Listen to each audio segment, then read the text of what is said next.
Hello friends, welcome to exam तक। साथियों, कल भी मैंने वीडियो बनाया था, आज भी आप लोगों को वीडियो बना रहा हूँ मैं। दिवाली से ठीक पहले 2090 शिक्षकों के जीवन में छाया अंधेरा।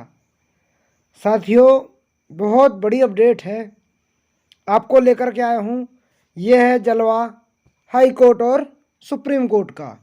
क्या होता है हाई कोर्ट में, क्या होता है सुप्रीम कोर्ट में, किसकी चलती है किसकी नहीं चलती है, आप कमेंट बॉक्स में कमेंट करके ज़रूर बताइएगा।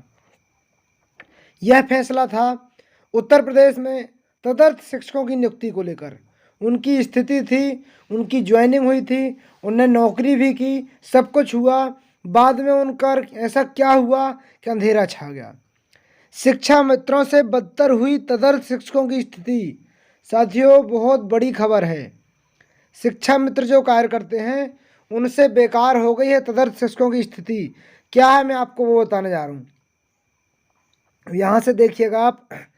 प्रयागराज प्रमुख संवाददाता।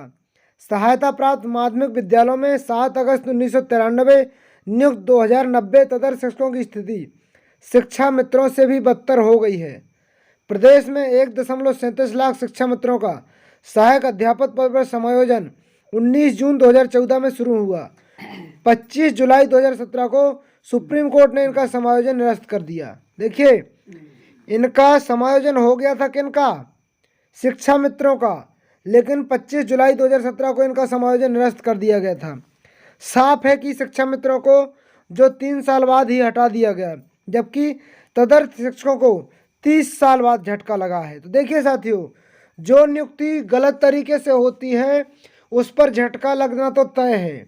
किसी का 3 महीने में लग जाता है, किसी का 3 साल में लगता है, तो किसी को 30 साल में लगता है। तो ये तो झटके हैं। अगर आप गलत तरीके से नियुक्त हुए हैं तो लगना तय है। महत्वपूर्ण बात यह है कि तदर्थ शिक्षक चयन की समस्त न्यूनतम योग्यता पूर्ण करने के बावजूद बाहर किए जा रहे हैं, जबकि शिक्षा मित्र टीईटी पास नहीं है। ये आप बताइएगा आपके साथ क्या छलावा है या क्या क्या है। मेरे पास जानकारी आई तो मैंने आपको बताना जरूरी समझा।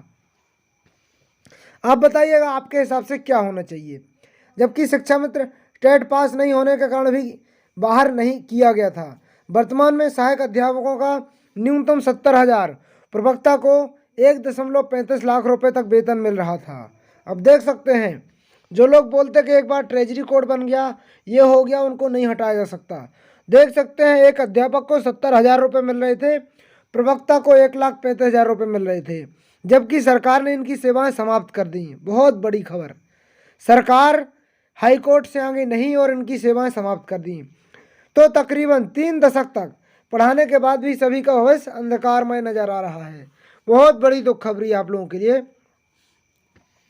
तदर्थ शिक्षकों का मानदेय पर रखने की तैयारी। तदर्थ शिक्षकों को मानदेय पर रखने की तैयारी है। वर्तमान में कार्यरत 1774 तदर्थ शिक्षक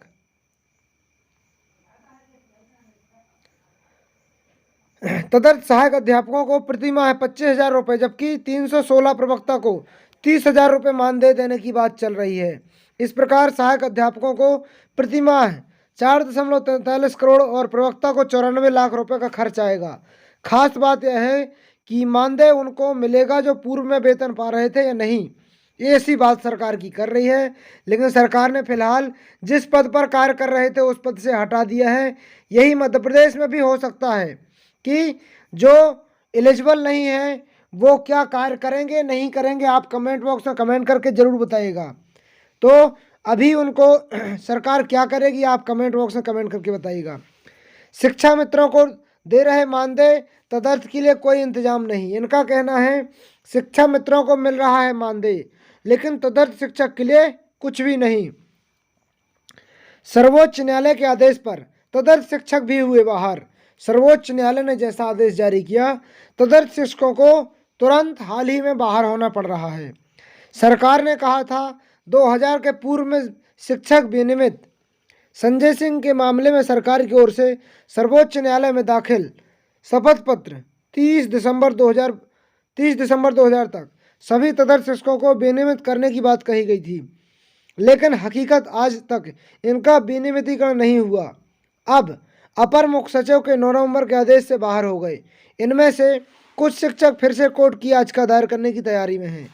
पीड़ित शिक्षकों का कहना है सभी को सरकार विनियमित करके इस मामले को जड़ से समाप्त कर देना चाहिए। इससे किसी भी शिक्षक को 55 वर्ष की आयु में आर्थिक और मानसिक कष्ट नहीं उठाना पड़ेगा। देखिए साथियों, कितना ज़्यादा आप देख सकते हैं गलत तरीके की नियुक्ति कितनी हानिकारक होती है। कहा मिलनी थी पुरानी पेंशन, अब वेतन के लाले। देख सकते साथियों कितनी ज़्यादा समस्या है। सेवा से बाहर हुए 979 तदर्थ शिक्षकों वर्ष 2000 के पहले के हैं। उनकी बाकायदा जीपीएफ वगैरह की कटौती हो रही थी। कहाँ इन्हें पुरानी पेंशन मिलने की उम्मीद थी, अब वेतन के लाले पड़ गए हैं। प्रतापगढ़ के ब्रजेंद्र मणि इंटर कॉलेज होलीकर में कार्यरत इतिहास प्रवक्ता राजेश त्रिपाठी, पारसनाथ दुबे, ब्रह्मदीपक मिश्र, दिनेश तिवारी समेत 11 तदर्थ अध्यापक जो वर्ष 2000 के पूर्व चयनित हैं, पिछले 24 से 30 वर्षों की सेवा पूरी करने के साथ इनका जीपीएफ कटौती हो रही है और सभी पुरानी पेंशन से आच्छादित हैं। सेवा समाप्त होने पर सेवानिवृत्त से 6-8 साल पहले ही वेतन बंद होने के अलावा जमा पूंजी के रूप में फंड, बुढ़ापे का सहारा, पेंशन भी लैप्स हो जाएगी। ऐसे में बुढ़ापे में कहाँ जाएंगे, यही चिंता सता रही है। तो साथियों देखिए, मैं आप लोगों के लिए खबर लाया हूँ, आप बताइएगा आपके हिसाब से क्या होना चाहिए। ये इनकी तदर्थ शिक्षकों की जो नियुक्ति हुई थी, इसके बारे में ज़्यादा जानकारी तो मुझे नहीं पता, लेकिन आपके हिसाब से क्या होना चाहिए। 20-20, 25-25 साल सेवा करने के बाद भी इनकी नियुक्ति निरस्त हो गई। आप बताइए आपके हिसाब से क्या गलत थे या सही थे। आप कमेंट बॉक्स में कमेंट करके ज़रूर बताइएगा। तो सही लोगों की नियुक्ति जैसे निरस्त होती है, तो लेकिन सही लोगों की कभी होते नहीं हैं। जो इलीगल रहते हैं और लीगल रहते हैं, उन्हीं के साथ कार्रवाई होती है। तो माननीय सुप्रीम कोर्ट ने माना कहीं ना कहीं ये गलत रहा होगा, तब तो ऐसा हुआ है। आप बताइएगा आपके हिसाब से क्या होना चाहिए था, क्या नहीं होना चाहिए था। आप ज़रूर आपके सवाल का जवाब दीजिएगा। ये जो तदर्थ शिक्षकों की नियुक्ति निरस्त हुई है, आपको इसको देख करके क्या लगता है कि गलत नियुक्ति सरकार रोक सकती है या नहीं? एक मेरे 2 सवालों का जवाब जरूर दीजिएगा। पहला, गलत नियुक्ति सरकार रोक सकती है नहीं। दूसरा, क्या गलत नियुक्ति पे सरकार बचाने का कार्य करेगी या नहीं? तीसरा, गलत नियुक्ति अगर हो गई है तो क्या सरकार अपने जेब से पैसे भरेगी या नहीं? इन 3 सवालों का जवाब कमेंट बॉक्स में कमेंट करके जरूर बताइएगा। ऐसे ही सही और ऑथेंटिक जानकारी के साथ आप चैनल पर बने रहिए। मिलते हैं अगले वीडियो में, जब तक के लिए जय हिंद, जय भारत।